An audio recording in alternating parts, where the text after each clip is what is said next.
ধারাবাহিকের ট্যাগলাইন ছিল সুখে দুঃখে মিষ্টি মুখে মিঠাই। তা সত্ত্বেও উৎসেবাবু এবং মিঠাইয়ের সম্পর্ক মোটেও ভালো ছিল না।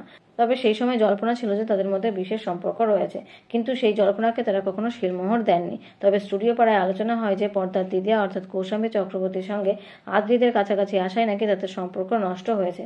তাহলে কি সত্যিই প্রেম ছিল আদ্রিদ এবং সৌমিত্রিষার মধ্যে?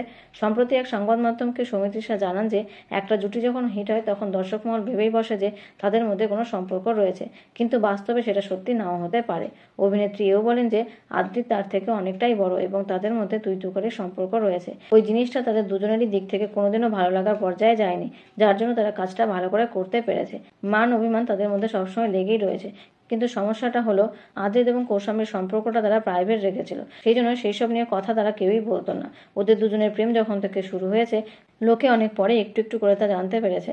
তার জন্য দর্শক মহল ভেবে বসে যে আদ্রিদ এবং কৌশাম্বীর সম্পর্কের জন্যই হয়তো আদ্রিদ এবং সৌমিত্রিষার সম্পর্ক নষ্ট হয়েছে, কিন্তু আসলেই তা না।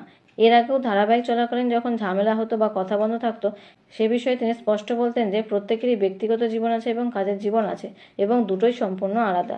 যদি কারো ব্যক্তিগত জীবনে কোনো সমস্যা হয় আর সেটার প্রভাব যদি কাজের জায়গায় না পড়ে, তাহলে সেটা নিয়ে কারো কোনো রকমের সমস্যা হওয়াই উচিত নয়। দীর্ঘ জল্পনার অবসান হয়ে গত ৯ মে গাঁটছড়া বেঁধেছেন আদ্রিদ এবং কৌশাম্বী।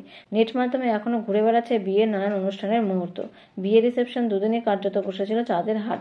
হাজির ছিলেন মিঠাই ও ফুলকি ধারাবাহিকের সদস্যরা, তবে হাজির ছিলেন না খোদ মিঠাই। এই প্রশ্নের উত্তর জানতে চাইলে সৌমিত্রিষা বলেন যে তিনি আমন্ত্রণ পাননি বলেই সেই অনুষ্ঠানে তিনি অনুপস্থিত ছিলেন।